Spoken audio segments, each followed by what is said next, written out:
Rooted in faith, rooted in family, rooted in values,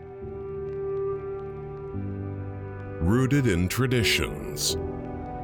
Welcome to the Rooted Outdoors podcast.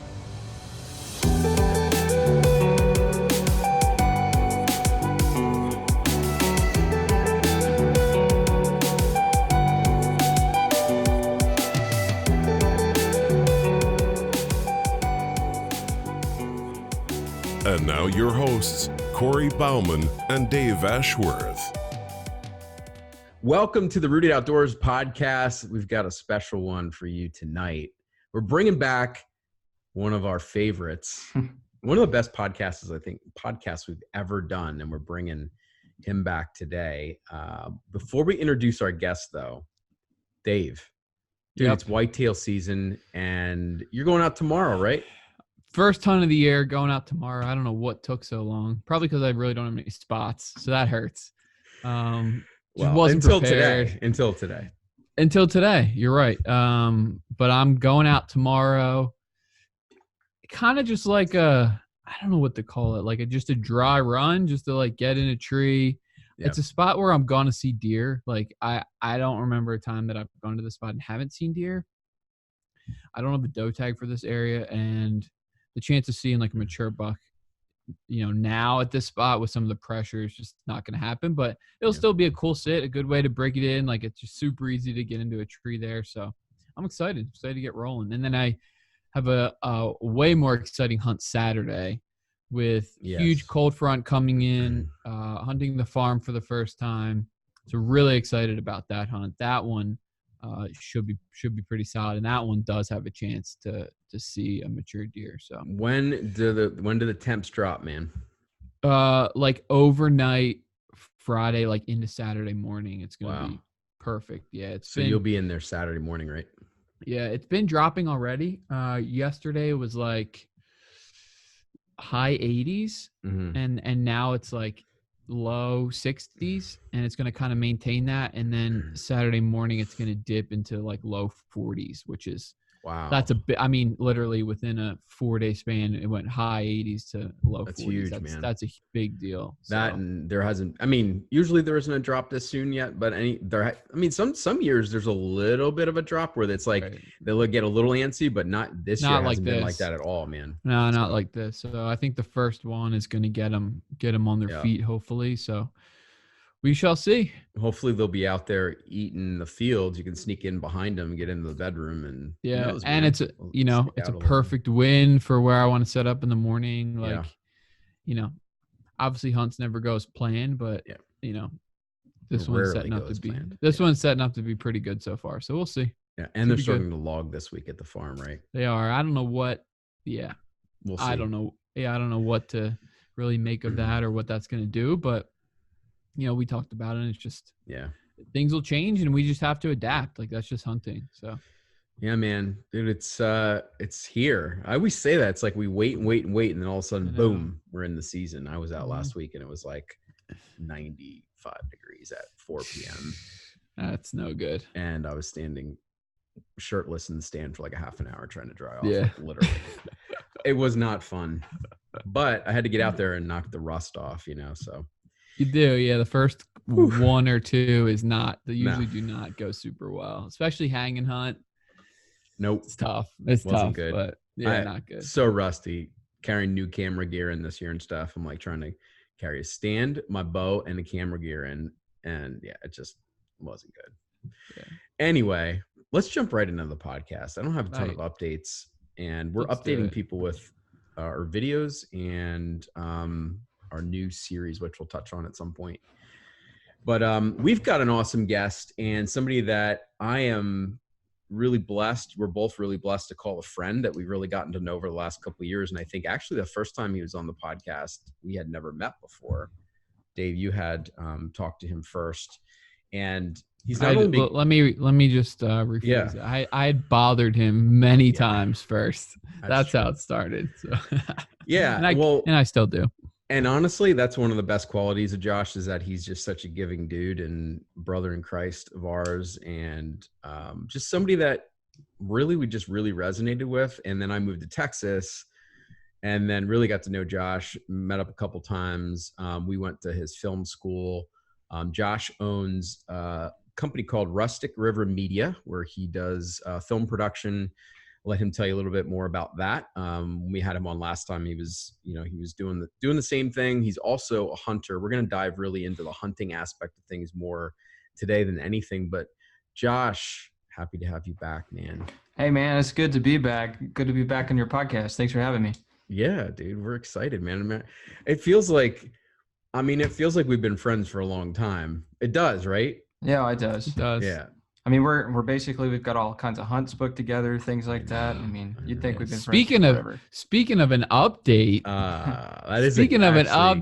it's something that I don't want to talk about, and it's hard for me to talk about. So I'll let you guys talk about it, and I'll just sit here and shed tears. Yeah. So Josh knows, Josh has been hunting Texas all of his life, and he was also did an internship with Texas.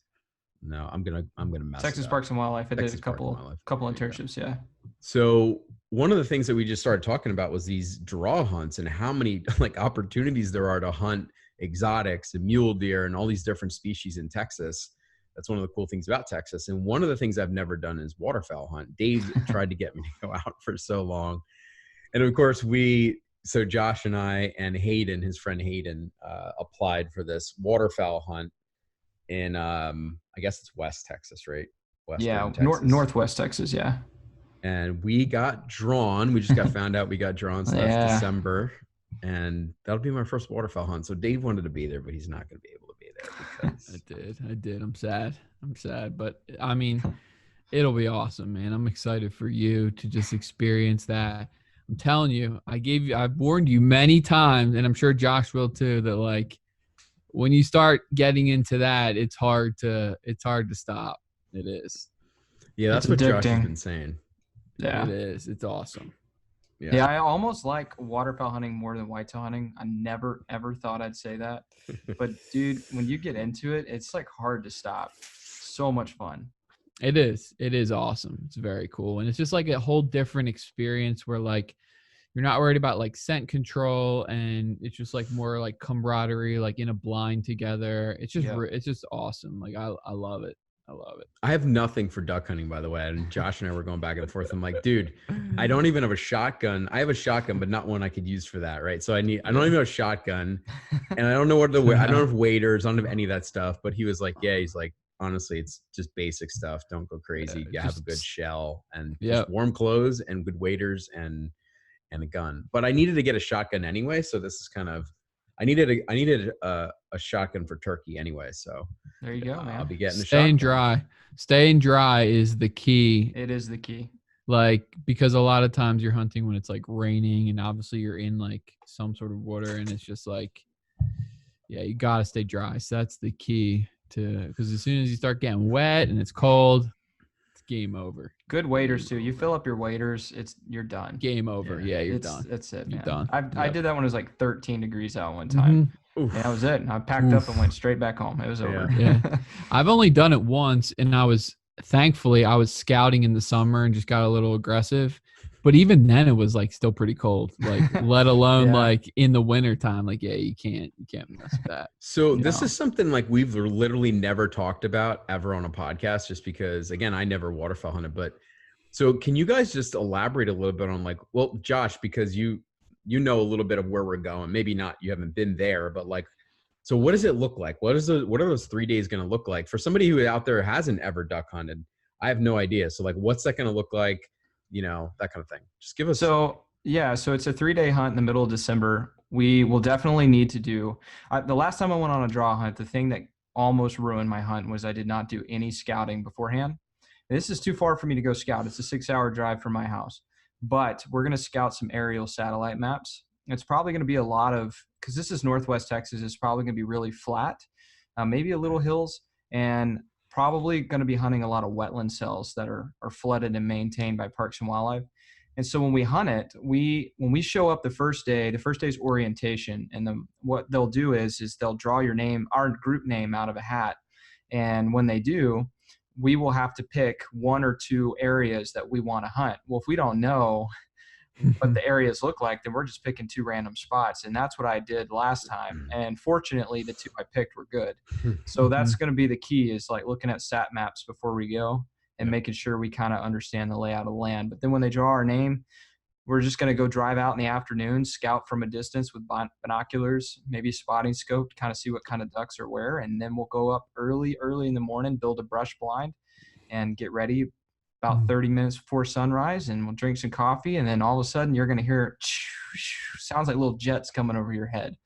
And you'll hear them, they'll slow down, and then they'll land in the water. And it sounds like they're landing on glass. And when that happens, you know it's about to happen. And that's one of the greatest noises, one of the greatest feelings in the world. So it's awesome. So ton of decoys. Like what's the setup look like? A lot of people, I know people that will decoy like crazy, man. They'll have like 200 decoys out there, which is stupid. There's those people. And there'll be those guys will have 65 mojos. But what we're going to do is we're going to run probably 24 decoys. 12 of them will probably be mallards. 6 of them will be a bird that's pretty common in the area, like I don't know, probably like a widgeon or something like that. And then another 6 will be maybe like a shoveler or something that feeds in a shallow area. And I'll split them up. I'll pair a few together, male and female, because that time of year they're going to start pairing up. And then the rest I'll group. And then what we'll do is we'll have like maybe 1 or 2 mojo decoys. And mojos are the ones that have the spinning wings. And if they start to flare birds, we'll yank them out of the water really fast. Sometimes in December, the birds will flare on a mojo because they've seen mojos from Canada all the way to Texas. So we'll just have to kind of play it by ear. But if they're not flaring, hopefully they'll come right into the mojos and we'll be able to smack them at 20 yards. So not to sound stupid, but what does it mean when a bird flares? Does it mean it holds up from... Yeah, so the goal when you're duck hunting is you want them, when they're coming, you want them to circle in and then land and cup their wings. Like when they call it cupped, they cup their wings and they're basically gliding into your decoys. That's what you're after. But if they start coming in and they're getting ready to cup, but they see that something's wrong, they see your face or your hands or the decoy setup doesn't look real, they'll immediately flap their wings and flare away from you. And it's really hard to get them to come back at that point. Gotcha. Yeah. Sounds exciting. I want to be there so bad. It's going to be so much fun. The one thing, like the only rule I have is usually when I go with people who haven't hunted much, I call the shots and you don't shoot unless I say shoot, because otherwise you're going to sky blast, what we call it. And that is you don't want to be the guy in camp who sky blasts. Nobody likes a sky blaster. Nah, it's no good. No good. You kick all the birds out. I'm following your lead, man. You say shoot, I'll shoot. So what I'm just curious, like, what type of ducks are like, I mean, mallard, I'm assuming is pretty common, but like what other ones like can you expect to see? I think probably some of the most common ones will be mallard, widgeon, and pintail. And you may get a bunch of teal too, blue wing and green wing. And then probably see a few mergansers, different types of mergansers, hooded, common, things like that. And some shovelers and of course ringnecks, which are not nobody likes ringnecks. I've never heard of that. What's a ringneck? Yeah, they're a diving bird. So you have like dabbling ducks, which are the ones who just kind of dip down and feed, and then you have divers. And divers typically are not as pretty, and they also don't eat very well. Kind of greasy, gamey tasting. Yeah, so that makes sense. Yeah, and there'll be a few other species, but those are pretty much the main ones we're going to see. Yeah. Now, are you hunting in? Is it like a flooded field or something? Is there like timber or what? This area I don't know much about yet because we just got drawn yesterday, so I haven't taken the time to scout it, but I'm assuming because the location is probably going to be a lot of flooded fields. Yeah. That's cool. Yeah. Should be really good hunting. Yeah, that's amazing hunting. I've done some other draw hunts like that. They're incredible. I think the last draw hunt I went on, the biologist team that was there said that there was an estimated 2 million ducks on site. My gosh. Jeez. You would have to be the worst hunter in the world not to limit out every day. Yeah, you better be limiting out. So what It's is gonna like be the amazing. what's the limit like? Daily limit? So the current daily limit, it's been that way for a long time, is 6 birds per person. Okay. It sounds like not like a lot, but 6 birds a person is actually quite a bit. It is. Yeah, It it's is. a lot of work to get 6 birds. And it's not like you can only shoot like a certain amount of pintails, a certain amount of mallards, a certain amount of mallard hens. So that's another thing we'll have to pay attention to, but I can help you identify birds. Yeah. That's going to be fun. I'm so excited. It's going to be a Corey. blast. Man, he's going to be so spoiled on his first duck hunt. Like, my gosh, I know. I was talking to my Like- dad about that today. I said, Corey's never going to understand after this what it's normal. He's never going to understand the grind of just like getting poured on and like seeing like 2 birds and freezing your butt off. It could be cold. Could be cold. Oh, It it could be. will be. Up in that area, Yeah. it gets pretty cold that time of year. Yeah, It's going to be that's cold. good, We though. might be breaking some ice. It'll be good. So this is a really stupid question, but I'm asking anyway. Is there No, go ahead, gators? man. Is there gators out there? No, In that not kind of in, not water? in, was where I hoping- hunt in East Texas, yes, but not in Northwest. I figured I'd just have to ask you because I know you won't tell me. No, I he figured I doesn't would do just that. ask you I don't 'cause- do that. No, there might be. Yeah, I sent you on a hunt last year, and I didn't tell you about the alligators till after you. Dude, left. luckily something came up and you guys sending me in by myself. God, just go camp on this side road. I know it's like 5 miles Yeah. down, dirt road. Just camp on the side, head in the dark with it. And then he says, that, yeah, if you like end up in the wrong spot, even if it's public, like if it's some other guy's spot, like they'll just kill you out there. He's yeah, like, pretty much. It's like, pretty legit. thanks, It is. dude. It's Thanks East for telling Texas, me. man. They don't play around there. Dude. Well, I'm excited, man. I'm excited. it's gonna to be so go out much there. fun. We haven't hunted together at all yet. Ever? No, not So, yet. I mean, that won't be our first one, hopefully. I don't know. Maybe we'll get together before that, hopefully. Well, unlike the video that Dave sent us the other day, I promise you, I'm not going to be quite that intense. yeah, that video was sweet, but man, that guy was intense. Yeah. He's next level, but he's also, I mean, he's the guy who's going to kill 200-inch deer on private land, and we're not ever going to be those people because we're not that intense. I mean, part of it too for him, and I don't want to dive too deep into it, but it's like where he was too. Oh, Like, sure. It's just really Absolutely. quiet out there. So Mhm. for him being quiet is huge. Like around here, there's cars, there's planes, there's a lot of noise. So it's just Absolutely. different. No, I but totally it makes agree. sense what he's saying. It makes complete It does. sense. I just wanted to pick on it. Yeah. It was crazy though. Yeah. Cool. Well, Josh, I know you have a hunt coming up. So Yep. you drew, you have a whitetail archery draw, and that starts this weekend, right? Yeah, next weekend. Or next weekend. Yeah, I drew 2 archery whitetail hunts. One is a 9-day hunt in East Texas, and the other is it's like 2.5-month long hunt for 4 whitetails just north of Austin. So I'm pretty excited for both of them. The one upcoming is the one in East Texas. So I've hunted a lot of East Texas, so that's kind of familiar territory to me. Nice. Gotcha. That'd Have be you sweet. scouted? Have you scouted at all yet? I don't think you haven't. have, right? I haven't. No, I haven't had time. After I found out I got drawn, like I guess a month ago, I've just been hammered with work and haven't been able to make it up there. Yeah. I'm gonna be kind of winging it. That's all right. You can figure it out on the fly. Scout I'm pretty on the lane. confident. It's pretty hot this time of year, so I'm gonna be looking for a lot of water sources and soft mass. Acorns shouldn't have fallen or anything yet, so Yeah. should be pretty good. Nice. Speaking of work, dude, how was Vegas?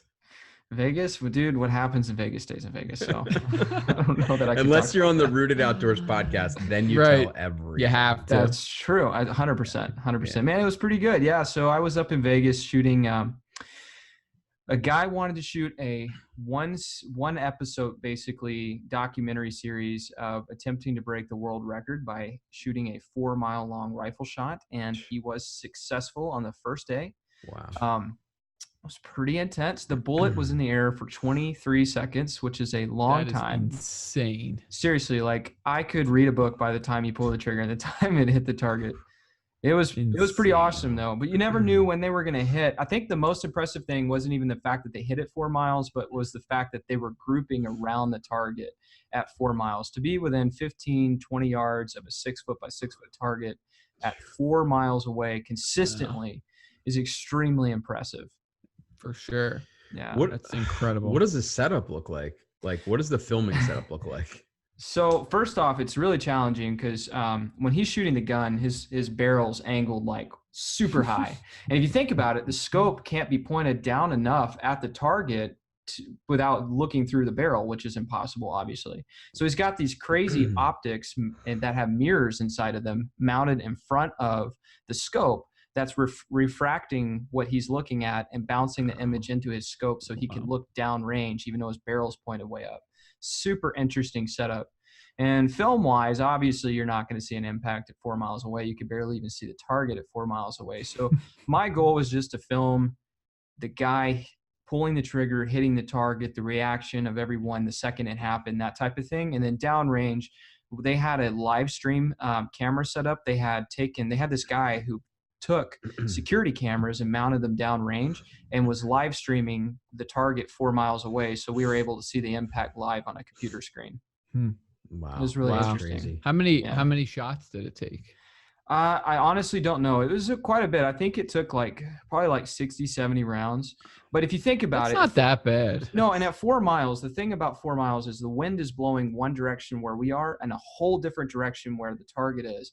And then on top of that, we're shooting in the desert in Nevada. So there's so much mirage, and the mirage changes what your point of view looks like. So you're having to account for two different wind directions, the mirage, the humidity, everything like that, and try to launch a bullet 4 miles away through all of that and still hit a target. It took a lot of math and a lot of attempts and to get the group. And then once we got it dialed into a group, we knew we were eventually going to hit it, and we did.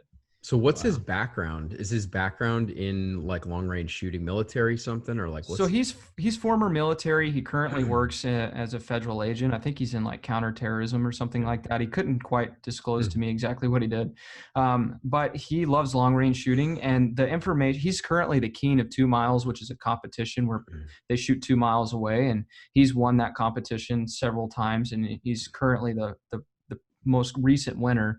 And so he's been pushing the boundaries of long distance shooting for a long time. And last year he hit a 3.25 mile long shot, and now they wanted to make it 4 miles. And the data that they collected from being able to consistently hit around a target at 4 miles, they're going to work with military rifle manufacturers and things like that so they can build better rounds and have better instructions for military trainers. Yeah, wow, that's crazy. I mean, just the I'm sure the customization that goes into his rifle, and then also the ammunition. Yeah, right. Sure. I'm Oh, sure it's intense, man. to the T. Like it's got to be so perfect. Yeah, Is it that's like a a part of the pretty- reason. Go ahead. Oh, is it like a big round? I would assume. Yeah, like, it's a 416 Barrett, which is a massive Yeah. round. And huge. to be able to, but part of the reason why it took so many shots is they had to test. I mean, we're not just firing a round down range. They hand loaded different rounds, and they're trying different loads out to figure out which ones would give them the most accuracy at that distance. So that's part of the reason why it took so many attempts, because you're trying to test and figure out what's going to work. And when we finally got the combination that was accurate at that distance, then we just knew, hey, keep sending them down range until we launch one in the target. And that's what we did. Jeez. Yeah. So cool. That's so cool. Yeah. It's a lot of So fun. cool. Yeah. Did you get to have any fun while you were in Vegas other than... I did. So it was pretty interesting. And I know where you're going with this. So Send you right. Ball 1T. So Yep. my father-in-law is he's a 3-gun shooter, and he's recently got me into handgun shooting, doing a lot of handgun competitions. So I knew that this was going to be right up his alley. And we were supposed to have been on a fly fishing trip when I got this job. So I called to cancel the trip on him, and we were talking about this, and he kind of halfway joked, and he's like, man, if you want me to come carry your bags, let me know. And I was like, well, you want to come? And he's like, yeah. So I bought his plane ticket, and I guess we split it, but he came down with me and spent the weekend with me, helped me out a lot actually. And so we, on the final day after we were done, we decided to go down to Hoover Dam. We wanted to see, I always try to, when I travel for work, to go see different iconic things. And so I was like, dude, let's go see Hoover Dam. So we went down there, and apparently since 9/11, they have really big security when you're driving in. They search your vehicles, and When they searched my vehicle, man, they asked me so many questions. They made me pull over into a specialized area because the camera equipment we had, and they were asking us if we were like with the film crew and all this stuff. And I told him, I said, well, not really with the film crew. You know, we're here doing something else. And he's like, not really, huh? Then why does your shirt say Rustic River Media on it? Clearly you are with the film crew. And I was like, well, I guess I technically am. He said, sir, you sound like you're lying to me. Get out of the vehicle. And he made me get out of the vehicle. And this dude's like got an AR on him and everything. And he starts patting me down, and he starts asking all these questions. And he was like, why are you lying to me? Why are you lying to me? And all this stuff. And I was like, I'm not lying to you. And he's like, well, first you told me one thing, and now you told me another. And I was like, dude, I'm sorry. I guess I just didn't understand the question. And he like tore all my stuff out of the car, and was going through everything. And then finally he like sat me down and had a conversation with me when it was all over with. And he's like, you need to have straightforward answers next time you're asked these questions, blah, blah, blah. And I was like, okay. And he finally let me through. Yeah. And he like grilled me. He's like, you better not pull your cameras out and film anything while you're in there. I'm like, I promise I'm not. Yeah. It was intense, man. My father-in-law was in the passenger seat like, we're going to jail. So did he ask you for a permit or like, or no? He did not ask me for a permit. See, we ran into a tricky situation earlier because my client was having us film on BLM property, and I found out that he did not have a permit to be there, so we could not film any commercial related things while we were there. So that totally changed how we shot our project. Now we've applied for BLM permits, and we're going to go back in a couple months and finish the job. But because we did not have commercial permits, we had to be really careful with how we were filming and what we were saying when we were out filming this project. And so when we were at Hoover Dam and they were asking us about permits and stuff, I didn't have a permit to show for what we had been doing. And so that opened up a whole can of worms. Yeah. Jeez, dude, it's crazy. Guy almost got intense. Cuffed. Guy was almost not on the podcast. He's almost in a slammer in Vegas. I was with my father-in-law too. That would have been interesting. Yeah. Thanks for coming and carrying my bags. Now let's go do some jail time. Let's go do some jail time. I mean, I guess it's good they don't mess around there, but geez. Yeah. I know, just man. Josh, it's just Josh. Yeah. Just Josh in there. That's what So I wanted funny. to say to that guy. You should have been like, I lied to you on purpose. I just want to make sure you're on your game, man. Yeah. Yeah, Just testing exactly. you. Just testing you. Why do you have a gun on? That's what you should just grill them right back. No, probably not. Probably not. I just wasn't expecting the guy. I just wasn't expecting that circumstance, so I didn't know how to handle it. I wouldn't think like going to Hoover Dam, like they're checking anything. It's just like it's Hoover Dam, like whatever. You know what I mean? Like it wouldn't cross my mind to think like that's something like all these guards and security. Like, I wouldn't even think that. No, me neither. That's why when he came up the car, I was like, oh, well, I'm like, not technically with the film crew. Like, I was just trying to figure out what we was even getting at. What do I say here? Right. You know? Dude, yeah. So funny. It's great. Well, I'm glad you're back and you're here. I am. So one of the reasons that we wanted to do this podcast, obviously, is we wanted to have you back on because we had so much fun the first time. But the three of us got into a conversation a couple weeks ago, and we're like, we need to jump on a podcast and talk about this stuff. I think a lot of times too, and Dave and I were talking about this the other day, it's like we have a podcast, we have a guest on. Of course, we talk about the guest and kind of what their specialty is or kind of their story, that kind of thing, which I think is all good. But I think a lot of times, and it's not just us, but I think a lot of podcasts stay away from kind of the edgy topics or the topics that might like offend people because they don't want to like give their opinion. But then nobody ever talks about that kind of stuff. And one of the things we talked about was Josh potentially doing some filming and stuff with us eventually, and kind of what does that look like? And, we'll see what see what happens there. We'd love to have Josh, help us out and do some stuff and do some, do stuff for him too. We talked about kind of like the light of hunting, and how there's a lot of guys out there that do say, I just want to shed a good light on hunting. And then you see certain things posted on social media and you're like, wait, what? Like that you're so contradicting yourself and stuff. And I really feel like the reason we want to have Josh on here too, is because we feel like Josh is he's like us in the aspect that like, we're not going to hide anything. We're going to show hunting for what it is. And, that's kind of where this is hunting thing came from. You know, it's like, there's plenty of stuff to watch on YouTube for guys killing deer. I mean, there's plenty of that out there. YouTube has become like the new hunting channel. I mean, honestly, if you think about it, you can go find anything you want.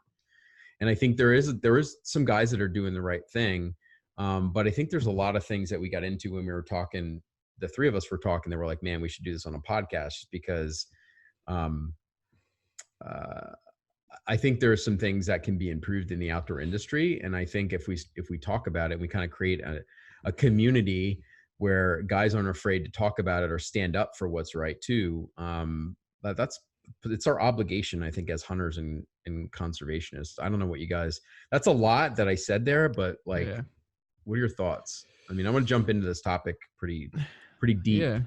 Yeah, for sure. I mean, I would just say that, you know, anything that we do say, right, is our opinion. And if someone disagrees with us, that's completely okay. Like, we are open to have conversations with anybody about anything. I think that's just in general one of the things that has really become a big issue, like specifically in our country, that you just can't disagree with somebody anymore. Like, if you say one thing and I have the opposite view, like, just because you have the opposite view, like, I don't like you anymore, I hate you. We can't just disagree and have a conversation about it and then still be cordial and be friends. Like, we can't do that anymore. So I think that's a big thing.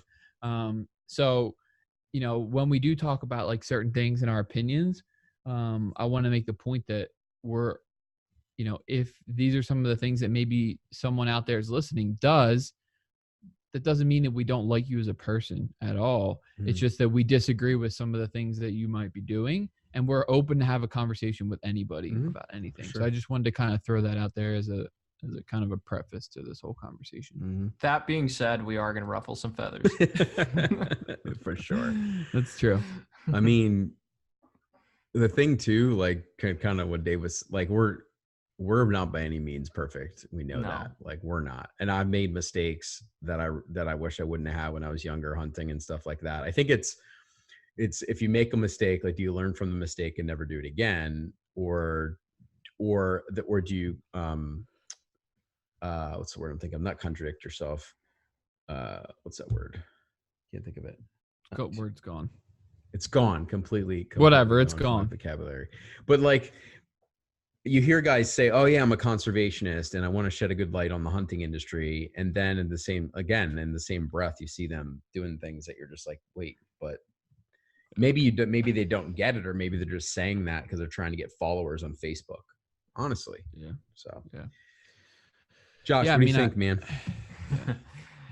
Man, I have a lot of thoughts. I want you to take it off so we can dive into it. Yeah. So, I think one of the things that kind of I have thought about for years is and Dave and I talk about this, and Josh and you and I have talked about, the three of us have talked about respecting the animal. You know, it's one thing to go out and kill an animal, because you're killing an animal. Like, it's blood. There's going to be blood. There's going to be guts. There's going to be all that kinds of stuff. Right. But it's like, what do you do after you kill an animal? And do you really respect the animal? Because I think we owe it to the animals that we harvest to respect them, take time. You know, it's just the little things that I see that just get me. Like, and maybe I'm just oversensitive to it, but it's the pictures.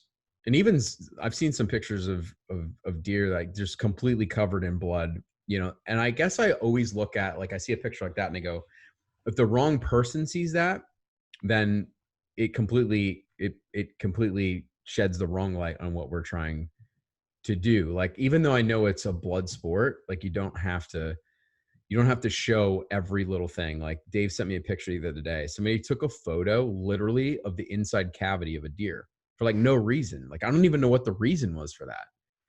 I mean, I don't know why guys show that stuff. Right. I mean, even for me, like, just to take it a step further, I know you're saying, like, if the wrong person sees it, it's like, I'm a hunter. Like, I've seen that stuff, like, in the field, but like, I don't want to see that stuff from other people. Like, honestly, like I don't need to see that. Like, I don't need to see a bloody deer. I don't need to see the inside of a deer. Mhm. Right. Like, and when I, harvest a deer, like I have no desire and nor do I think anybody should to show that to other people. Like I just don't think that's doing any good. And you talk about like respect for the animal.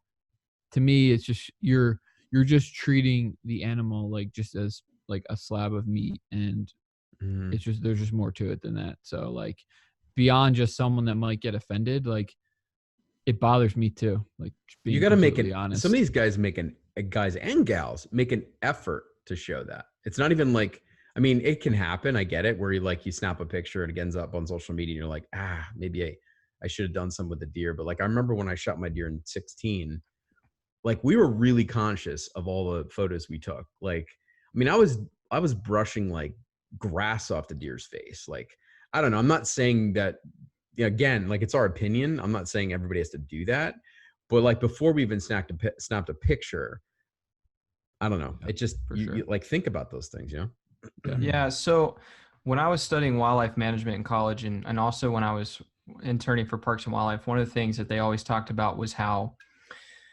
it's like one of the biggest tools that you can have when you are for hunting, where you're a conservationist, is to understand both sides of the coin. You need to understand not just the people who are like you, like-minded, who are for hunting, but also the people who don't like hunting and what their issues are. And it's really important to know both sides. And I think what we have today is we have so many people, and we all know these people, that want to rub it in your face. This is my right. This is my right. I have the right to own guns. I have the right to show guts on YouTube or on Facebook or whatever. And those are rights, and they're great rights. I'm obviously for those things as well, the ability and the rights to do that. But just because you have the right to post a picture like that on Facebook doesn't mean it's the right thing to do. And I think that what happens is people want to rub that in your face. Like, I can do this. I can look at this deer I shot. Look at these 25 hogs I killed last night that I have piled up on a giant pile. Look at these 38 rabbits I shot just for fun. And if that's your thing, fine. You have the right to do that. And as American, I'm glad that you have that right. We all should embrace that. But if you post it on Facebook or Instagram to rub it in other people's faces, you are doing multiple things. You're disrespecting the animal whose life you took, which is a whole topic of itself. And then on top of that, all you're doing is fueling the fire for people who don't appreciate hunting, rather than trying to bridge that gap and teach people about hunting. And even if they'll never come to your side, at least get them to be more understanding of what you do. And so many people, they don't want to take the time or effort to do that because they'd rather get a bunch of Facebook likes. It's true, man. It's true, man. So I want to play devil's advocate for a second and pose a question back to you guys. And I think there is some validity to this. Someone would say, while maybe it's not necessary to show that, like, that is a part of hunting. And if I keep that out of any type of pictures or video, I'm not really presenting a true picture of hunting, because it is a blood sport. It's like, how would you respond to something like that? I mean, the first place my head goes is I think about videos that I've seen that I think to your point, I actually think it's a good thing to show some of that, but then that you can go way overboard. Like, how many times have you seen a deer get shot? And I mean, in archery, a lot of times the deer, like, it doesn't, if you're listening to this and you haven't ever hunted, you know nothing about hunting, unfortunately, the deer doesn't die usually right away. Like, it just doesn't. It's an arrow. So the deer will die a lot of times. If it's a good shot, they'll die quickly. But you get this guy or gal or whoever, they film the entire, so the deer runs off and the deer falls on the ground and then flops around. Like, you can visibly see the deer dying, and then they like zoom in on it, right, to watch the deer die. Like that, I just don't get that piece of it. It's okay to show the deer run off and maybe fall down or whatever, and then for me, like, I would just cut it at that point. I just don't think it's necessary to like zoom in and show that entire process. Like, I think if you are a hunter, you're going to experience that, and it's actually your choice to experience that piece of it. And some guys probably kill their first deer and they don't ever do it again because they don't like what it's like. I mean, I'm sure there's a lot of people like that, you know? I mean, I don't like that part.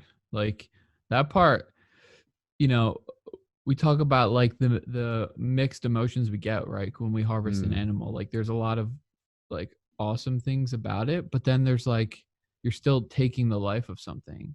So that side of it, like I can't say that I like that side of it. I just can't. It's part of it, but I also don't need to like praise that side of it either, if that makes sense, and really push that side of it and show, if I'm doing video, right, just continue to show that part of it. It's just unnecessary. It just is.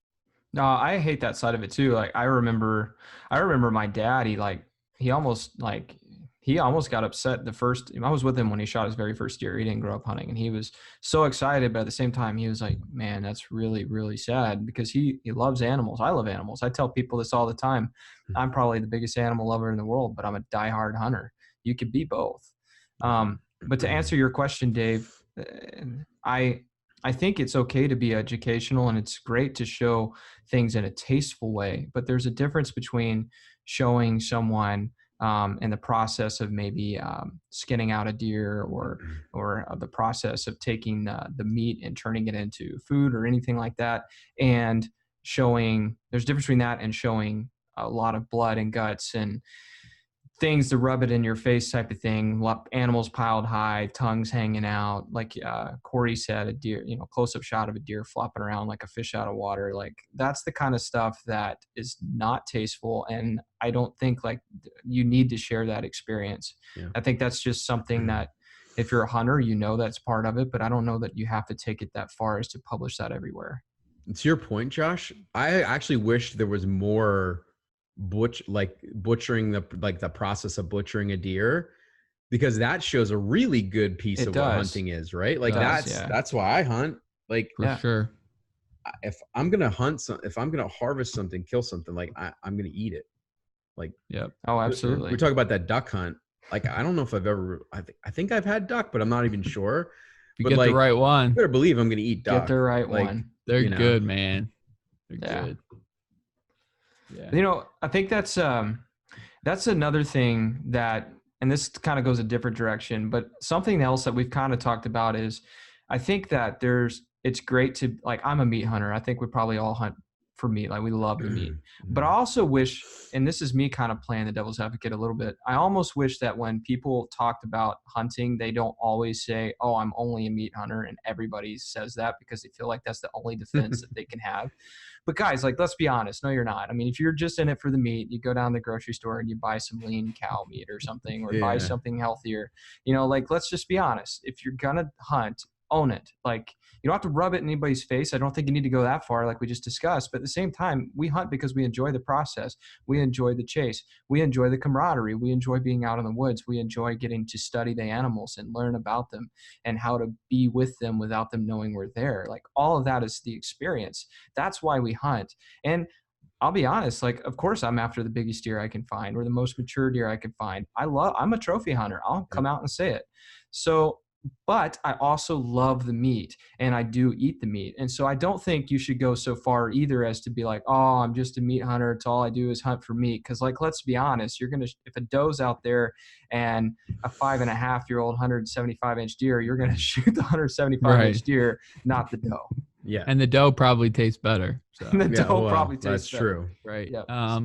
I do think that there is a very small fraction of hunters that are truly like meat hunters, right? I agree. They're off in a very remote location that literally the only way that they're going to feed themselves is like they're going to go out and hunt. That's just, or they're really old school. Right. Really, it's just the only way to do it. But to your point, there is a lot of people that just say, hey, I'm only in it for the meat. That, like, you're right. They're just not. Like, you're not. Just be honest, because I feel like that you trap yourself. You put yourself in that position, and then you're going to get ripped apart and shredded by people, and online, where you should be open and honest and be truthful about what you do and teach about what you do. If people ask questions and be honest about it, you can be honest.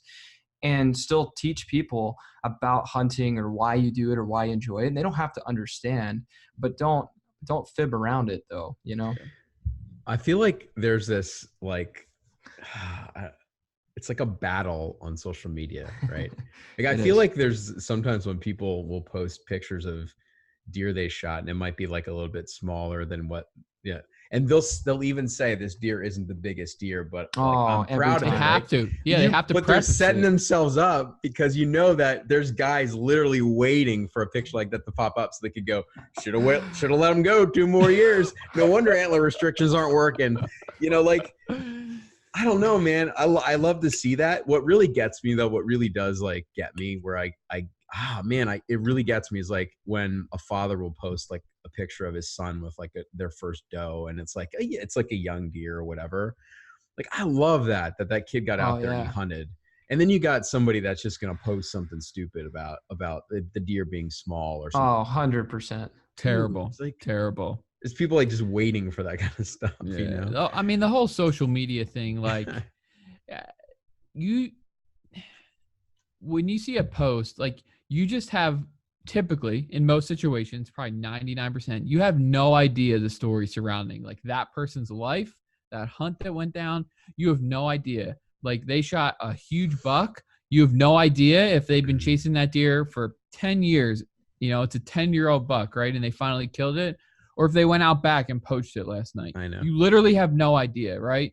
And it could go the other way, right? You have a guy that kills a tiny little spike and people are hating on him. And he's been hunting for 30 years. Yep. And he's never killed a deer. And that's his first deer. And you have no right to tell him that he shouldn't shoot that deer. No. And you don't know his story. Nobody does. Nope. And that just gets me so fired up. I was in the archery shop. I want to say it was 2 months ago, and there was a guy in there getting his crossbow fixed, and he was talking about like, yeah, he couldn't pull a bow back anymore. He's like, yeah, I've been hunting for like 30 years. Like I never shot a buck. It's like, that's out there. Like you don't need to hate, like, okay. And the same with the crossbow compound bow, like he can't pull a bow back. Like let him go. Who cares? Right. You don't know that person's story. And that drives me nuts. It really does. I will say, honestly, I've been a crossbow hater. Like I've definitely been that guy. I have too. That I'm like, dude, just go get a compound bow. Like, yeah. And you don't think enough about it. Like when you're right. When you see somebody with a crossbow, I remember when I was in Pennsylvania and crossbows got legalized to hunt on public land, you know, it's like and I was on the same side of that fence. I was like, it's like a rifle. Like, right. You know, there's going to be now the rifle hunters are just going to get crossbows and they're going to hunt during archery season. Yeah. Like you put this out there and then that's what it becomes. Right. I have a different view on crossbows now. I personally wouldn't go buy one probably unless I was disabled, but if you have a crossbow and it's legal, it's your right to kill a deer with one, you know? Yeah, for sure. 100%. Yeah. So on that point, the only big buck I ever shot was with a crossbow. It was for a TV show in Canada, and we were sponsored by Darden, and they needed some crossbow stuff. And the guy offered me an opportunity. I never had a chance, never had a place where I had an opportunity at a really big mature deer. And here I am in Saskatchewan. What am I going to do? Say no? I refuse to shoot with a crossbow. Yeah, no. Right. So of course I took that opportunity, and I'm not going to hate on people for that. I think I used to be that way a little bit myself, but I've just like a good example. And this kind of goes back to what Dave was talking about is my dad. My dad did not grow up hunting. He didn't get the opportunities. My dad had kind of a little bit more of a tough childhood. But my dad has gotten all his first hunts have been with me, and they've been so special. And I was with him when he killed his first doe. I was with him when he killed his first buck. And last year, my dad and I, we don't get to hunt all that much together because I'm busy and he's busy. But last year we got access to a place in Oklahoma. It was like 120 acres, never been hunted, or if it had been, it's been like 30 years ago. Place was super wild. A client of mine was like, hey, I just bought this place if you want to come hunt it. And I'm like, duh. So dad and I bought some over-the-counter tags, and we only had like a 3-day window, and that was it. So we went up there right before Christmas, and it was so freezing cold. We knew nothing about the property. We got there. We spent the first afternoon scouting it and using the Onyx maps on my phone to pin everything out. And then that afternoon, I hung a stand for my dad, and then we hunted for 2.5 days. And that was it. And I shot at and hit a branch like an idiot and missed a younger doe. But Dad, he shot with a rifle. He shot a spike. And my dad was he was trying to defend himself whenever I went up to the deer, and he's like, I just wanted to make sure I got something and blah, blah, blah. I know it wasn't the biggest. I was like, Dad, who cares? Like, we went to Oklahoma, into state that, you and I don't hunt in, don't even live in, to a property that we know nothing about, that's so grown up that you could hardly even see each other when we were standing there talking to each other. And we scouted it, and we both got opportunities at 2 different deer. I missed mine with a bow, but you shot a spike, and like we did that in 2.5 days. And now we're going home with meat, man. And that to me is a huge success. Who cares if it's a spike? Like, that's hunting right there. And is it going to ruin the county because Dad shot a spike? No, no, it's not. It's wonderful. And my dad, he had every right to be excited and happy about that. Yeah. And the part that stinks, and I mean, it has to be attributed to social media, is just the thought that he had of like trying to defend what he just did. Like, he just shouldn't even have to have that thought. Like, it should be nothing but excitement, right? Because that's what, deep down, that's what he was having. But then he had all these other things telling him, like, something's wrong. Like, I shouldn't have this much excitement for this. It's like, it's wrong. Like, it's just flat out wrong. It is wrong. But unfortunately, that's kind of what the culture we've created. And there's a lot of people that it contribute to that. And I think it's a large part of it is, and I'm a trophy hunter. You guys are trophy hunters. I know that. If you had the opportunity to pick and manage your property to a T, you would do it if you could. Yep. And I'm sure you do to some extent. But I think people get so carried away with that they have this idea that if you're not shooting a booner every year, then you're not a successful hunter. And they want everyone else to have that same idea. Yep. Yeah. Oh, it's true. For sure. I mean, if you think about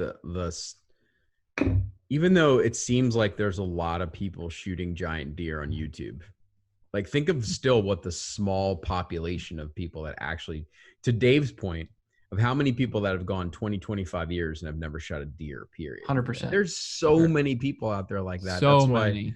Why people get so jaded, and then they don't even want to talk about their own experiences. These guys that just, for whatever reason, they didn't grow up around hunting. They kind of like taught themselves, but they've never really been around anybody that's like actually really taught them how to be a woodsman, and to that point, it's kind of a little off track, but like, I would love to get with somebody like that. Like, I'm not an expert hunter, but I've learned a lot over the last probably 8 to 10 years. And my learning curve went like straight up compared to like when I was growing up. My dad was around and he like would take me hunting, but he wasn't a great hunter. Like, he didn't teach me a lot about hunting. I learned a lot on my own. And in the last 8 years, I feel like I know enough that I could take some guy out that's been hunting for 25 years and get him a deer somewhere. And I think that would be really cool. But unfortunately, those guys, like you said, it's like they feel guilty. It's like they feel bad and they don't want to tell their story. They're embarrassed to tell somebody because of everything that's out there. It appears, right, that everybody's shooting booners. It's not true. Yeah, it does. It does appear that way. Another thing to kind of dive back into the whole like respecting the animal. And I think a big part of that, and I've been guilty of this in the past, not as much recently, but a big part of respecting the animal that you're hunting is being prepared. And there's a lot that goes into that. When you're walking into the woods to essentially take the life of something that's living, like, there's a lot of responsibility that comes along with that. And I feel like that gets missed in so many ways. A perfect example is, not being 100% confident in, like, if you're shooting a bow, like your shooting ability with your bow. It could be a gun even, you should know 100% that you're ready to go and have no question. You owe it to the animal when you walk into the woods to have that mindset. Yeah, I 100% agree. The last few years, I've struggled heavily with target panic, and it's caused me to put a bad shot on a deer. And so this past summer, I've spent all summer. I filmed a hunt with Leah and Tiffany this past fall, and I was talking to them about target panic. And Lee was telling me that Tiffany had that once, really bad case of it. And he was telling me how he helped her work through that. And so I took his methods on that, and I've been really trying to break this target panic, because I know that I don't want that to affect me this year, because not only was it screw up my hunt, but it's not fair to the animal, you know? If I can't get over target panic, then I don't deserve to be in the woods with a bow. And that's just the truth behind it. Yeah, that's fair. I went through something similar. Man, when was that? Like, It was like 2 weeks ago. no, well, that wasn't target panic. That was just a new bow. I'm talking target panic. It was like, well, that too. In fact, I mean, that too was the same kind of yeah, thing. I did. You were debating on going back to your old bow. For sure. I think it was like 3-4 years ago where I just like, I could not shoot, like, and it was bad. And I just did not feel comfortable like going into the woods. And thankfully, you know, that one, and then this one recently, getting a new bow, like struggling, figuring it out. Like I got it figured out before the season. I mean, I think one of the reasons that I haven't gone hunting yet partly was because I just wasn't 100% confident in my shooting. You know, if I was like, you know, on, you know, because it opened up 2 weeks ago or something, like I might have been out there, but I haven't felt comfortable yet. And that's, you know, that's on me. Like I have to figure that out before I go out into the woods. Like I have to. So let me pose this question to you. So Yeah. you guys said that to an extent, you used to be a little against crossbow hunting. Mm-hmm. So tell to people out there that are totally against crossbow hunting, this is a question. If someone has, let's say someone has a really bad case of target panic and they cannot get over it and they've been fighting it for years, and I've been through that, and it's terrible. Should that person be allowed to buy a crossbow in the meantime and be able to at least still hunting because they love to hunt, or should they just not be allowed to hunt at all because, hey man, you're not disabled, you shouldn't be able to have a crossbow? What do you say to that? You mean in like an area where it's only disabled? No, I'm just talking about to people that there are a lot of people out there that are super against crossbow hunting because they feel like if you're going to bow hunt, you need to hunt with a bow, or if you can hunt with a rifle and hunt during rifle season. But to the person who maybe love bow hunting but can't work through something like that and still wants to go that year, would you tell that person, now you just need to get over it, go out in the woods and shoot with target panic? Or would you rather see that person get a crossbow, go out there, put an ethical shot on an animal, and still enjoy their hunt and not be nervous, have a nervous breakdown in the process?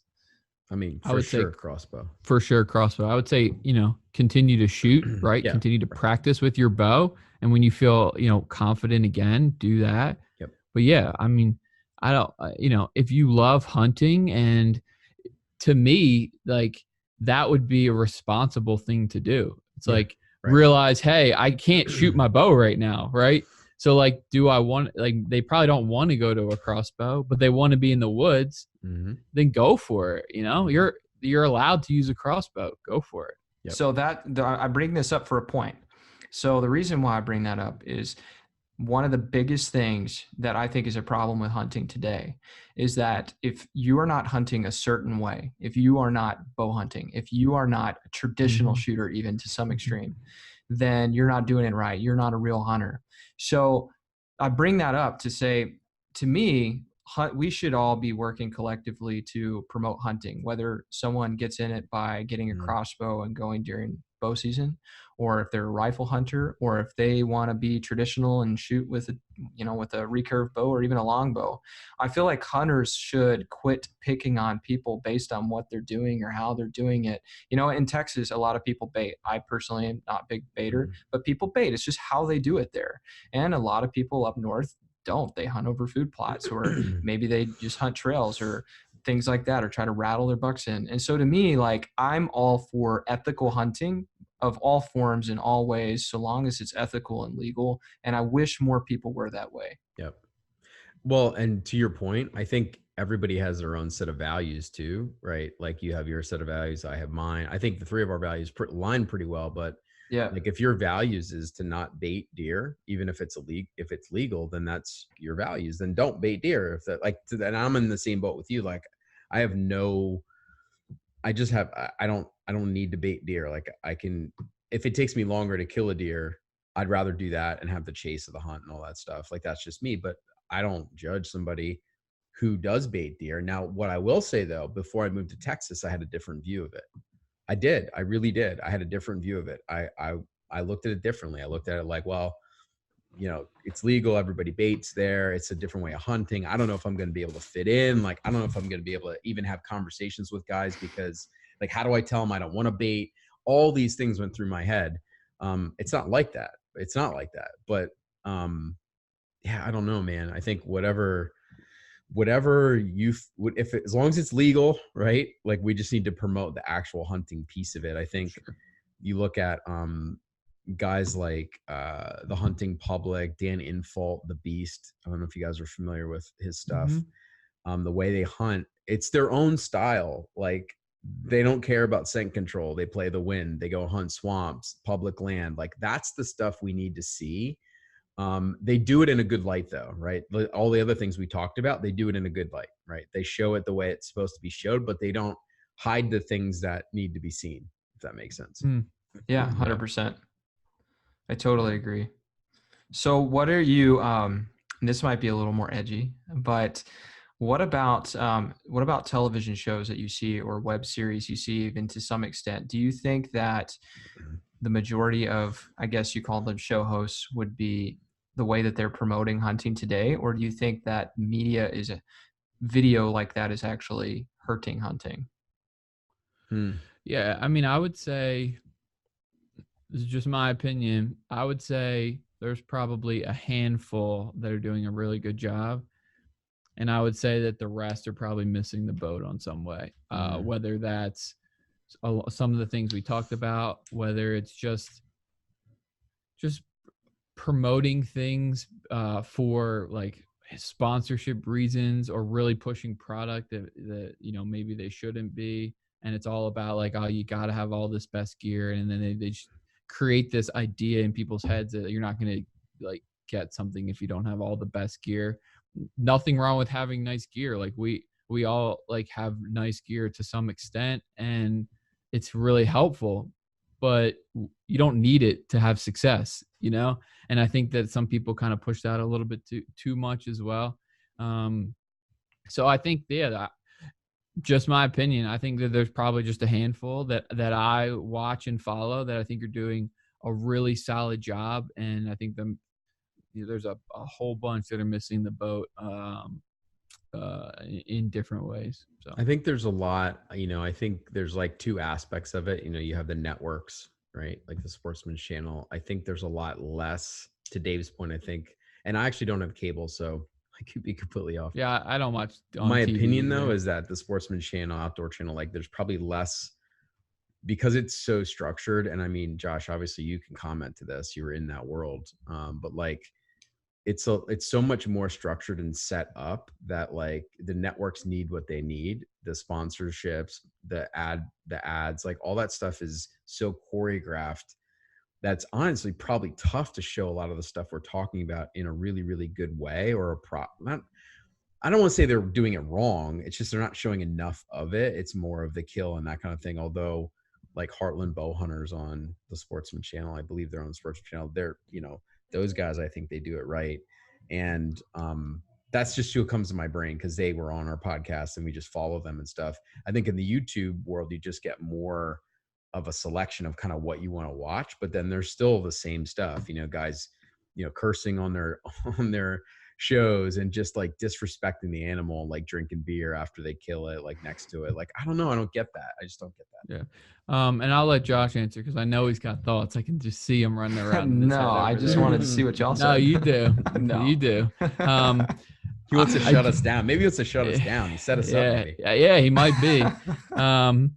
I do think too, and I've heard different stories from different people. I do think there's a lot more of this going on than we even know of, just like circumstances around certain things and guys presenting something one way, guys or gals presenting something one way and to make it appear like something is happening when it really is not happening that way at all. I think there's a lot more of that than we think. And I've only heard like a handful of things, but I just think that that's probably pretty prevalent. And I could be wrong. I could be wrong, but just my take on that. So I don't know how much Josh is going to comment on. I don't know how much of that I can comment on. Yeah.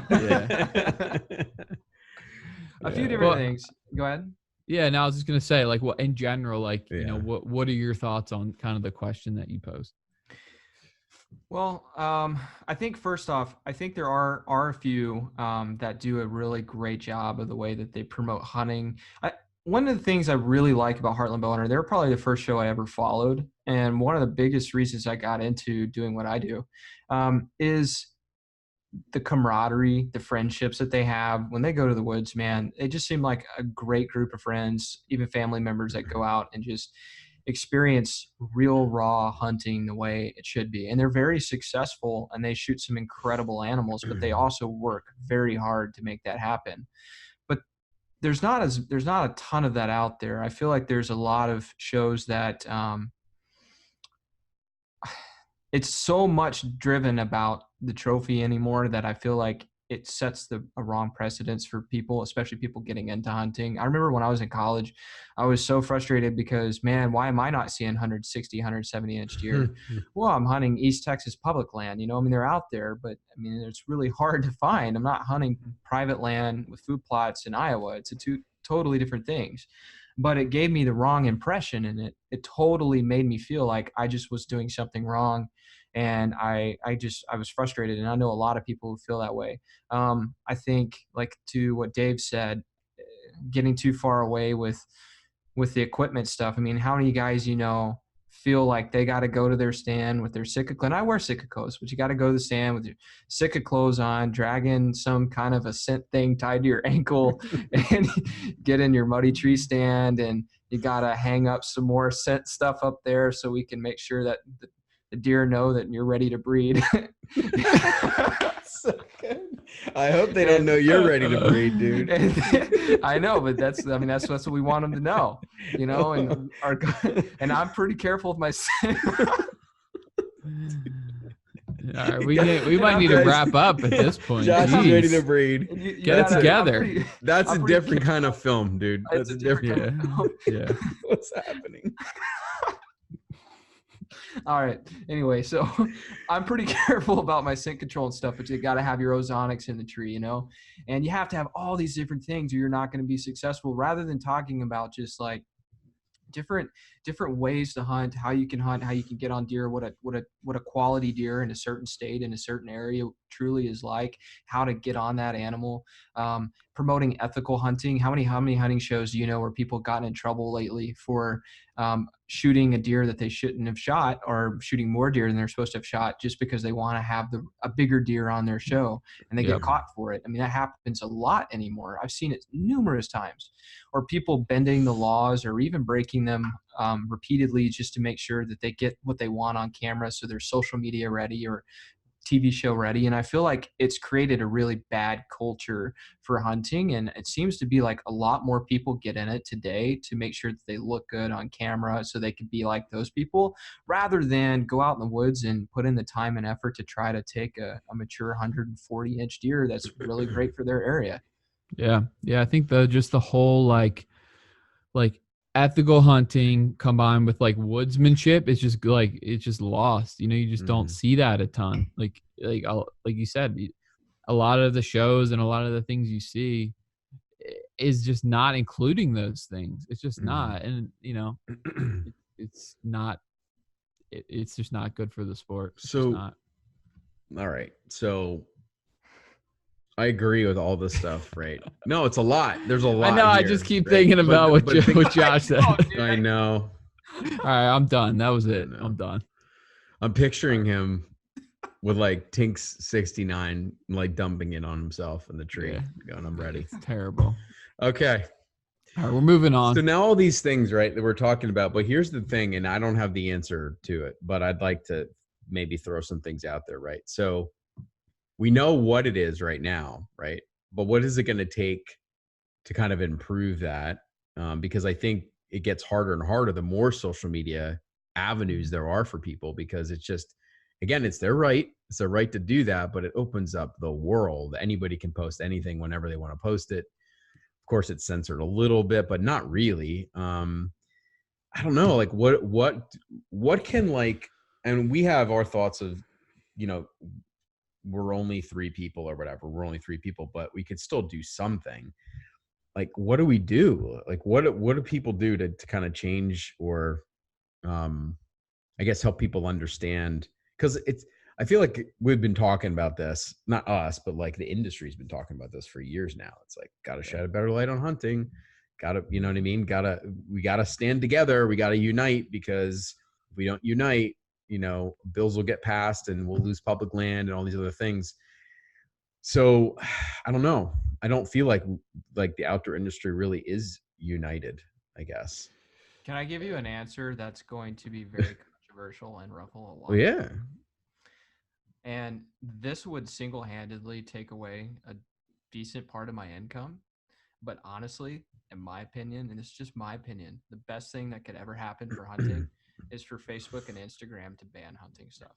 Because if they got rid, and I know that that's not something we want to happen, but honestly, if they got rid of what they allowed to be on Facebook and Instagram, it would make people have to recreate and think of how they're going to display hunting, because they can't just throw stuff online anymore. That sounds crazy, but honestly, it's going to take, in my opinion, it's going to take something really drastic like that to make people have to restructure how they show what they do.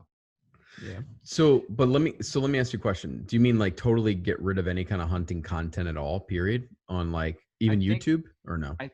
Well, I don't know. Maybe not necessarily YouTube, but the censorship thing that's happening obviously is not good. None of us will like the censorship thing. Yeah. But maybe one positive thing to take away from the censorship thing of posting some of the beer cans over bloody animals, things like that, is maybe it's not going to be a bad thing at the end. Like, it's going to suck if it happens, obviously. And it's going to hurt people like me who, post content for people on social media, that type of thing. But, and I know it's controversial, but if they did ban a lot of the pictures that we post and things like that, it's something that drastic would eliminate a lot of those really bad images that are getting out there that are making hunting look bad. Does that make sense? And I know it's a controversial answer. No, it does. I guess my thoughts go to, like, obviously, then there's the other end of it, is like, how do we get our stuff out there? And that's the hard part, is like, if that happens, it's going to make it really hard on people like us. It really is. But honestly, the reason why it's going to happen, if it does happen, and I do think something like that will happen at some point, is because us as hunters have let it get to that point. I mean, honestly, we're the ones responsible for letting that happen. And I kind of almost want to see them go through with it, so that we can face the consequence and now have to rethink how we can rebuild our, our public view. Yeah. I mean, hunting, I don't know the numbers, but we had Aaron Warburton on from Hunting Public. He knows his numbers, like his hunting numbers, hunters, licenses sold, and stuff like that. And there wasn't always Facebook and YouTube, right? But there was always hunting and always conservation. Not always, but it's been around for a really long time. Yeah. And he knows his numbers, and he knows that the numbers of hunters have drastically dropped over the years. So it hasn't really helped bring hunters to the table. Now, what a lot of people are doing, like them, they're doing good things to introduce people back into it. But like, if it was around before it, right, and we somehow united together, right, as hunters in different ways, and maybe that was like more of the organizations, maybe that was more about, maybe more people were participating in the organizations. I don't know. I don't actually know the answer to that, because I wasn't involved in any organizations or anything like that before social media. Yeah, I mean, I would say that a big thing, and I know that, I certainly have not been perfect, but I think that there's a lot of people out there that say, hey, we need to shed a better light on hunting. And those are the exact same people that are shedding a terrible light on hunting. 100%. So it's like, they need to look inside themselves. Like, we do too. Like, we need to, like, are we really shedding a good light on hunting? I feel like we do, but I'm sure there's things we can improve on. But until people that are going to stand up and say, hey, we need to shed a better light on hunting, actually start doing it, nothing's going to change. Yep. Yeah. Don't tell people you don't like, you don't like to or you don't like to see or show the antlers, or what do they call it? The not the victory photo. What do they call that? Oh, Hero like shot? the hero. Yeah. Yeah. So they don't like the hero shot, right? And then you don't see a hero shot of the deer, right? And then like 4 days later, there's 15 hero shots on the person's Instagram. It's like, Right. dude, don't contradict yourself. If you're gonna be convicted to something, then stay convicted to it. Like, Right. because somebody pressured you to show the photo they- on Instagram, you just gave in and showed it. But You see, gotta okay. you gotta get your likes. Dude, you gotta get your likes. So True, though. either of y'all know, like, why do they call it the hero shot? Like, seriously, like, I used to think the hero shot, when I first heard it, was like, oh, someone's taking a picture with their GoPro Hero camera. Like, that's what I thought it was. And then I realized, oh, it's just a trophy pic. But why is it because we think we're heroes because we harvested something? Like, how did that become a thing? I don't know. It's like the worst name for it ever. It really is. It really is. Yeah. I would assume that's it. I don't know what else it could be. I mean, but think about that. That alone, the fact that we call it a hero shot. I mean, Mm-hmm. come on, guys. It's like the people how many hunters do you know? And I was guilty of this. I was. Mm-hmm. Well, like my first hunting video, the music I posted in it, I sounded like the movie 300. Like, you would think that we were like, when this odd dad was coming down this hillside, he was coming to war. Like, we were going to battle, man. And that's exactly what you thought, you thought about. But how many people do you know do that? Or how many people do you know act like this is some like super crazy game and my life depends on it? And if we don't kill a deer, all humanity's going to end, like, I think it, and then we come up with names like hero shots and stuff. Like, come on.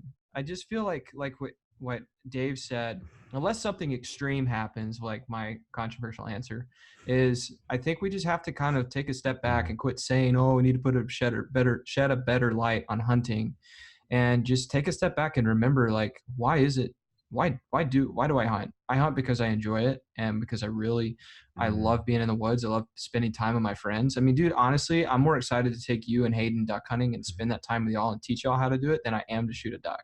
Mm-hmm. And I hope you guys both limit out. And those are the stories that we should be telling. Yeah, man. Sure. It's like Dave and I are going to spend a week together in Pennsylvania, 16th. I'm flying out there. It's like, I mean, do we talk about shooting a mature deer on the farm together every single freaking day? Yeah, of course. I mean, we get cell cams up, like we're like talking about it all the time. But like the most important part, I think, for us now, and we committed to this last year, I think we talked about it, like, let's commit as friends to spend a week together in Pennsylvania every single year since I moved away. It doesn't matter where it is. It could be on public land. It doesn't really even matter where it is. It's all about the camaraderie of just being together, hanging out, talking, watching the sun come up, just like enjoying that time together is so cool. And I think last year it was a lot different. I think we put a lot of pressure on the actual kill itself and the harvest, and our mindset's completely different this year. We've got a lot of obstacles at the farm week, or whatever you want to call it. But like, and even the footage and stuff that we're going to shoot, like we'll create like a farm week thing, like film or something, but like, yeah, there might be a kill on it, but the majority of it is going to be just about the experience that we had together. It's those little things, and I think that's honestly, that's the This Is Hunting kind of series is just that. Like, you're going to see a lot of non-killing, trust me. Like, there's going to be a lot of non-killing, but like, that's hunting though. Yeah. I mean, last week when I filmed, and I didn't tell you, Josh, this, but like, dude, I mean, I came back and I'm like, man, I don't even have enough footage to even put anything together. But at the same time, I'm like, wait, but that's part of hunting. If you're filming a hunt, there's sometimes you go out and you don't get enough, or like, whatever so I'll put something together because you got to show that piece of it too. If somebody's out there filming their hunt, they might only get a couple pieces that they can use.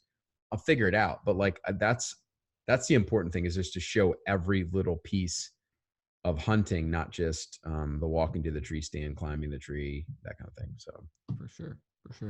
What is hunting? You keep saying this is hunting, and I know that's y'all's new overarching theme, and I think it's great. Guys throwing out deep questions. But define it for me. Oh man, I feel like we needed. I feel like I'm gonna cut you off here Hey, we gotta And wrap we're this gonna- thing we're- right up. No, listen, we're listen. keeping No, this light. listen. No, Listen. no. We're gonna do a whole nother podcast because that's a big question. No, That's a I'm huge serious though. That's a really big question.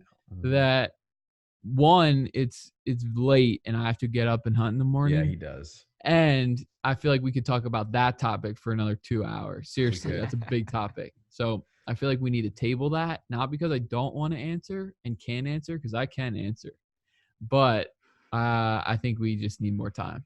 I really do. Yeah. It's a big Can question. I answer it? No, I'm just kidding. I'm not going to answer it today. I think it's different for.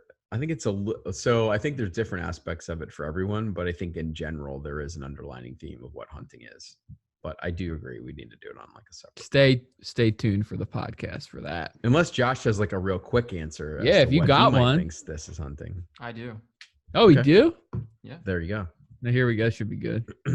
This.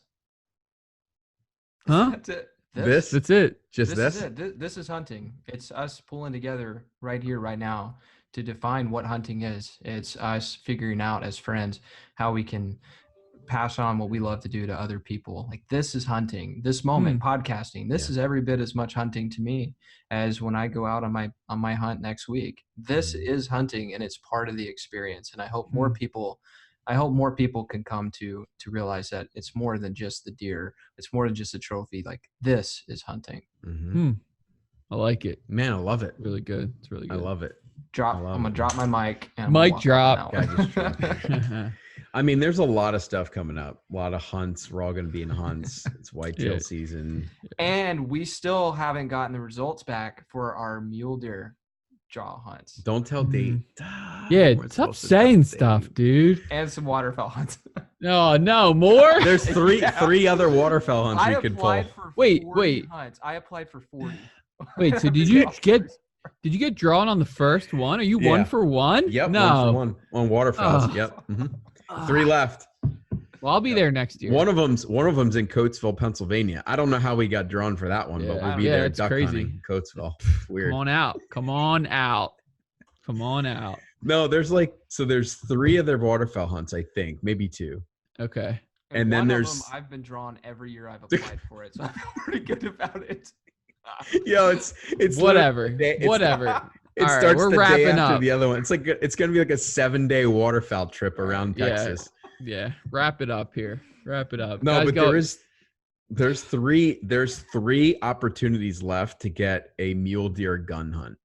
3. Okay. So Get it. we've got a good opportunity to get a mule deer gun hunt. I As think. much as I want to come, I'm rooting for you guys. I am. No, you're not. That's Don't lie. really cool. No, Completely. you're right. I'm not. Screw you guys. But dude, you're having a baby. I am. And Yeah. you just got It's 4 having a brand new baby. private properties right near your house. I know. man. You know, I'm the doing all closest right. place I have private is literally 4 hours from me, so I don't want to hear it. You do understand that? Okay, so I'm just gonna throw it out there. I'm going 25% chance that Dave shoots a mature deer tomorrow morning. Tomorrow and Saturday. Yeah, because I know where he's Saturday. going. I think Nope, Saturday. I think tomorrow. Tomorrow morning. Saturday is like 40%. I don't know about these numbers here, dude. Yeah, You might you're- ever get your brain checked. No, but I don't know, man. First All in. right. First in. We'll Well, there is see. a 0% chance I'm going to shoot a deer tomorrow. Yeah. I'll tell you what. There's a 100% chance it's going to be 95 degrees tomorrow. I'll tell you Oh, that Man, much. that's gross. Hey, you know that guys. little cold front that's coming in? Don't get used to it because it'll be 100 degrees for you know it, man. Dude, the cold front is supposed to be 85. High of 85. Yeah. Mm-hmm. Jeez. And Yeah, it we're won't going last. It won't last long. 40s on Saturday, boys. 40s. Man, I love it. I love it. You're gonna be able to So see your good. breath. That's So a good. beautiful thing. I'm gonna enjoy it though. I go to Alaska in less than 4 weeks and it's gonna be That's right. miserable. So it's Yeah, gonna you be- better soak up the heat yeah, now. I'm You're gonna need soak it. up. You're It's gonna gonna be need bad. it. You're gonna need it. Mhm. But no, Yeah. seriously, I am excited for you guys, and Yeah. like it sounds like you have some awesome hunts coming up. Obviously, future years I will be there. I'll be there, but it's gonna be a lot of fun to get on some of those cool hunts. And I have plenty of cool hunts this year. We have the farm week, going up to my parents' cabin, do some duck hunting, potentially going in May to. I guess we're potentially going to Missouri to hunt turkey, and then potentially going to the cabin to hunt turkey again. So I don't know. A lot of stuff. Sorry, I'm smirking because because we applied for a turkey hunt and we're gonna know about it in a couple weeks too. Where? When? Texas spring Texas turkey. spring. Why didn't you tell me? We did. No, We you did not. You have baby brain. We did. We told you. You told me for a May turkey hunt? Yeah. No, it's No, not you May. did It's not not. May. It's No, April. it's like- it's it's like April. early April. Who cares? You guys are terrible. What's happening here? That one you can't. That's not an out of state hunt. So you can fly in and film it after the baby's born. Forget you guys. You didn't Corey, tell me what about it. What are we gonna do? We got drawn for waterfowl hunt. We're gonna get drawn for mule deer and a turkey. What's gonna? I'm gonna go from never seeing anything but black bear, a whitetail, or a turkey my entire life to seeing and possibly shooting a mule deer. Who knows what else? Ducks. Rio turkey. Gator? But yeah, sure. Whatever. Oh yeah, gator, Ducks. exotics. Yeah. I'm questioning a lot of things now. Just I go. am. Just go hang out with Jimmy. No invite? Is it really you can't be a non-resident to apply? I have no idea. I haven't figured out how, but you definitely can. We'll get you in there. There's got to be a way you can. Well, it's do that too now. late now. No, not for the turkey. I don't think. Let me look. No, you have till October Mhm. 15th for turkey. All And- So if you want to I want apply, in. Yeah, I want to apply. Okay. And I would say you could still enter the mule deer, but I know When that is it? I think So wait, it's can probably he- going to be December. can we add him to our group Can't do that. application? Well, I don't know. I can look in that and see. Yeah, can you guys like include me in an April hunt? Like I'm good. Like let's go. I'll tell you what's going to happen though. It's We're April. going to get drawn, but Yeah. because when we put Dave in there, it's not going to happen all of a sudden. I know that's probably true. Also, They'll probably get a note like we were gonna pick you guys, and then you added a Pennsylvanian, and yeah, we don't let them on here. We don't let them do that. I bet you we can add him. The only thing is though, didn't he have to have a license to apply? No. Only for the electronic e-postcard draw hunts. So I don't know if that was an e-postcard hunt or not. I'll have to look. Well, keep me posted because this conversation took a turn for the worse, and I think we need to wrap up. Okay. Well, dude, thanks again for joining us, man. Yeah, it was fun. I enjoyed it. I probably made some people mad a little Yeah, bit, you of, did. probably especially about the social media thing. But hey, that's part of it. Yeah. So if social media went down tomorrow, what would we do, right? What would we What do, would we man? do? I'd be in a tree. Yep. And I would be out of business. So. You would be.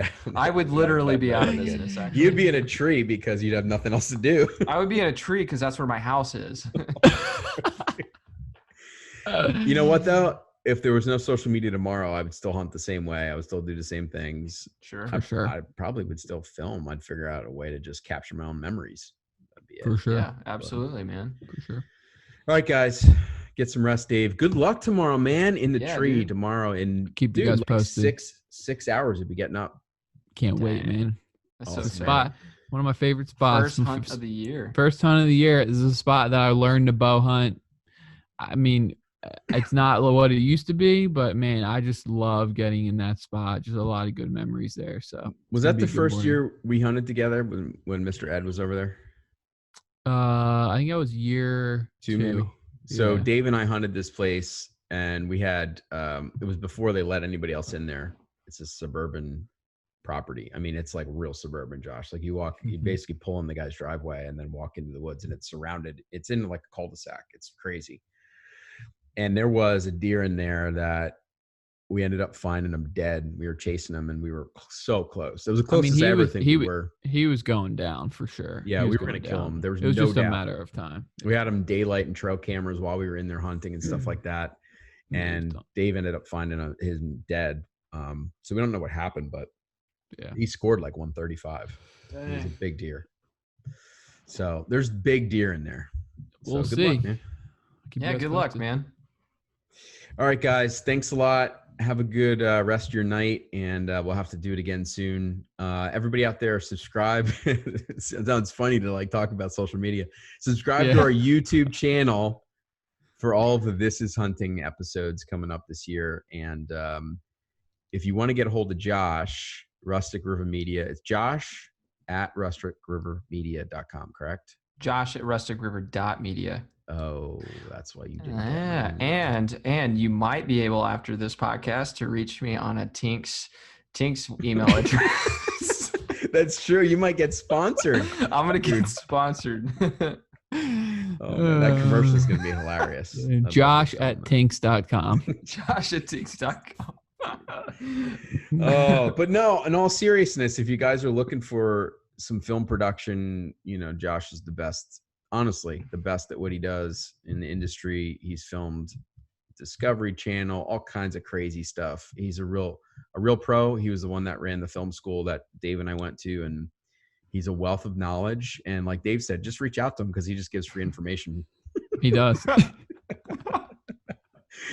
right, guys. Thanks, have a good man. night. We'll Yeah, see y'all you have a later. good evening. Bye. See you.